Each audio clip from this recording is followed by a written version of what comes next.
Halo Ces, gimana nih kabar kalian? Semoga selalu baik-baik aja ya. Oke, jadi di sini saya akan menjelaskan gimana sih cara membuat biodiesel dengan berbahan dasar minyak jelantah.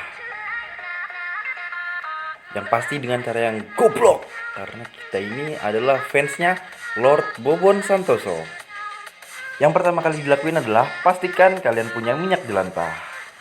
Ini juga bukan minyak lintah Papua, tapi ini adalah produk hasil jadi dari minyak jelantah diubah menjadi biodiesel yang dapat menyala. Yang pasti ini akan dilakukan dengan cara yang goblok, oke? Daripada kebanyakan bacot, jadi langsung aja kita kan, oke? Minyak jelantah ini kan nggak kepake, tapi gimana sih caranya kita biar bisa kita ubah jadi minyak biodiesel? Tapi jangan lakuin di sekolah karena lagi tutup, oke? Siapkan bahan-bahan yang akan dipergunakan, yaitu metanol, soda api, dan ini dia alat-alat yang dapat digunakan selama proses pembuatan minyak jelantah menjadi biodiesel. Untuk proses yang dari awal hingga terakhir, tahapannya bisa kalian baca di deskripsi, oke? Nah kan, jadi yang pertama kali harus kalian lakukan itu adalah disaring dulu minyaknya gitu. Terus dipastikan nggak ada sisa penggorengan yang ikut tersaring. Jadi minyak jelantah yang kita pakai ini nih cuma 500 ml, oke? Untuk selanjutnya, siapkan panci dan kompor. Lalu panaskan minyak sejumlah 500 ml yang telah tersaring.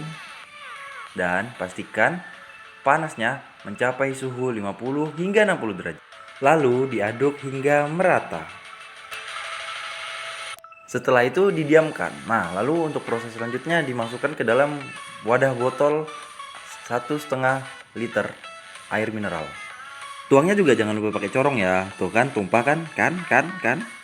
Gunanya dari botol mineral 1,5 liter ini sebagai wadah untuk pencampuran. Lah, tumpah lagi.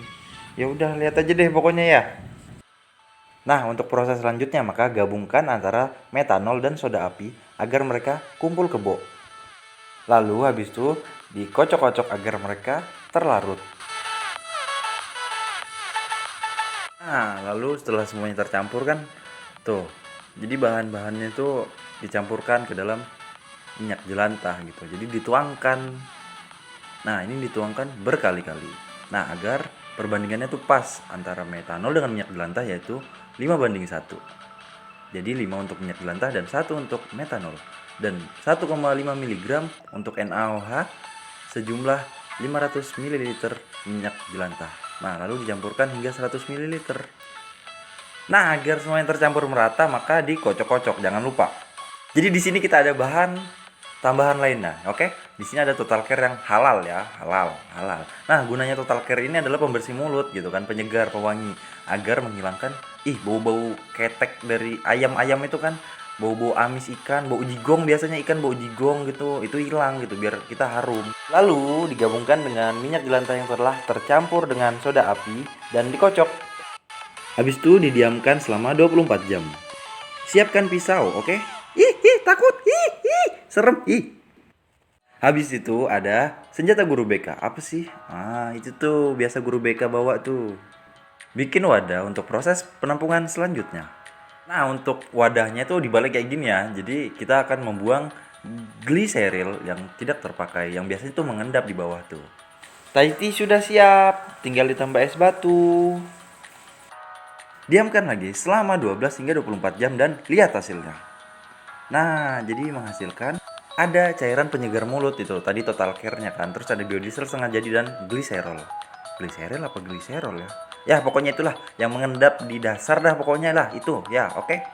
Buang hasil sisa penyaringan dengan Total Care. Jadi itu isinya mungkin keringat ayam gitu, bau jigongnya ikan, amisnya gitu, semuanya hilang.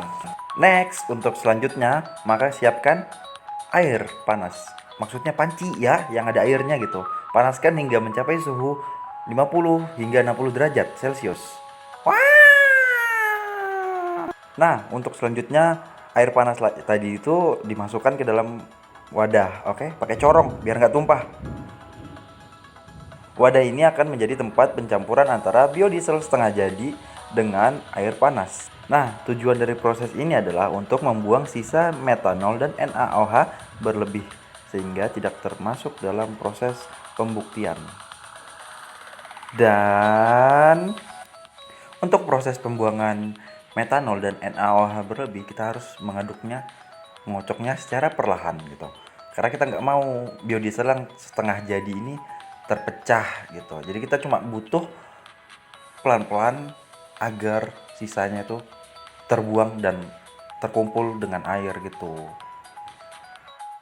Nah, proses ini kan harus dilakukan secara perlahan gitu, karena kita tahu biodiesel setengah jadi ini rapuh gitu, karena dia nggak ada pendirian agamanya gitu, jadi gampang goyang gitu, terlarut kemana-mana.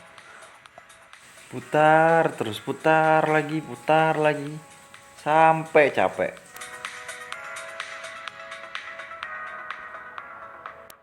Nah, jadi kalau kita misalkan udah capek ngocoknya, kita diamkan aja, biarin aja, ngambek kita, oke?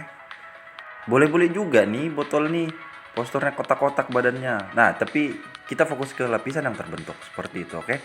Dan diamkan selama 24 jam, oke? Dan kita lihat hasilnya. Dari hasil proses pengendapan, maka terlihat jelas ada lapisan antara minyak dengan air gitu. Nah, jadi ini terbentuk lapisan yang tidak terpakai.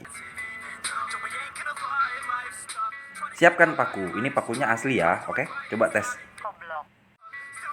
Jadi fungsi paku ini untuk melubangi tutup botol air mineralnya dan agar jos. Buang air sisa yang mengandung bahan-bahan berlebih. Jadi metanol, soda api, biodiesel yang berlebih yang tidak terpakai itu membentuk lapisan lilin gitu, dan itu dapat dibuang dengan cara diruqyah. Nah, jadi karena terbentuk lapisan gitu, jadi lebih baik dibukanya melalui bawah dengan cara melubangi tutup botol, oke? Buang terus sampai habis. Terus sampai tinggal menyisakan kenangan indah yang pernah ada. Jadi lapisan lilin akan berkumpul dan bermusyawarah di tutup botol. Kita akan review goblok. Untuk cara pengujiannya, maka siapkan botol kaca. Nah, botol kacanya itu fungsinya untuk menjadi tumpah. Penemuan. Aduh. Siapkan paku. Ini paku ya, bukan untuk paku kuntilanak atau buat vampir. Nah, apalagi bukan paku kumis. Jadi dimasukin aja, dilubangi tutup botolnya, tapi easy lah ya, easy. Nah, jadi tutup botol tuh terlubangi oleh paku kayak gini nih. Nah, fungsinya apa? Buat apa? Buat tempat keluarnya unek-unek. Jadi, fungsi dari kain ini sebagai sumbu untuk proses pengujian. Jadi, produk biodiesel ini akan melumuri kain tersebut. Nah, nanti apakah kain tersebut akan terbakar dan tahan lama? Biodiesel udah siap untuk proses pengujian. Botol pengujian harus dikocok-kocok agar biodiesel dapat melumuri seluruh permukaan dari kain. Indahnya pemandangan. Lalu habis itu coba kita tes ya, apakah bisa nyala apa enggak sih. Pengujian pertama dan hasilnya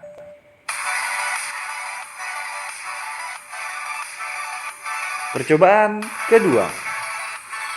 Setelah pengujian pertama apinya dimatikan, lalu pengujian kedua kembali dibakar. Tujuannya yaitu agar mengetahui dari proses pengujian pertama ini apakah yang terbakar hanya kain atau memang biodiesel. Tapi lagi-lagi api menyala disebabkan oleh biodiesel yang menjadi bahan bakar minyak. Maka bentuk api yang dihasilkan yaitu terang, tinggi, dan juga tahan lama seperti masa jabatan.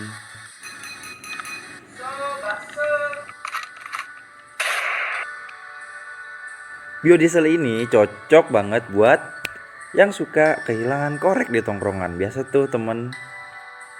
Pembuktian lainnya. Ya, jadi dari biodiesel ini menghasilkan api abadi, api amaterasu ya. Enggak, tapi bohong ya, ini cuma efeknya, ini filter ya.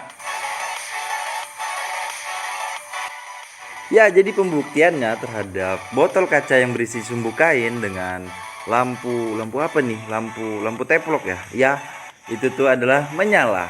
Jadi, biodiesel ini dapat dikategorikan sebagai bahan bakar minyak. Ya, mungkin segitu aja kali ya kegoblokan kita dengan keanehannya. Terima kasih. Sampai berjumpa di lain video. Bye bye.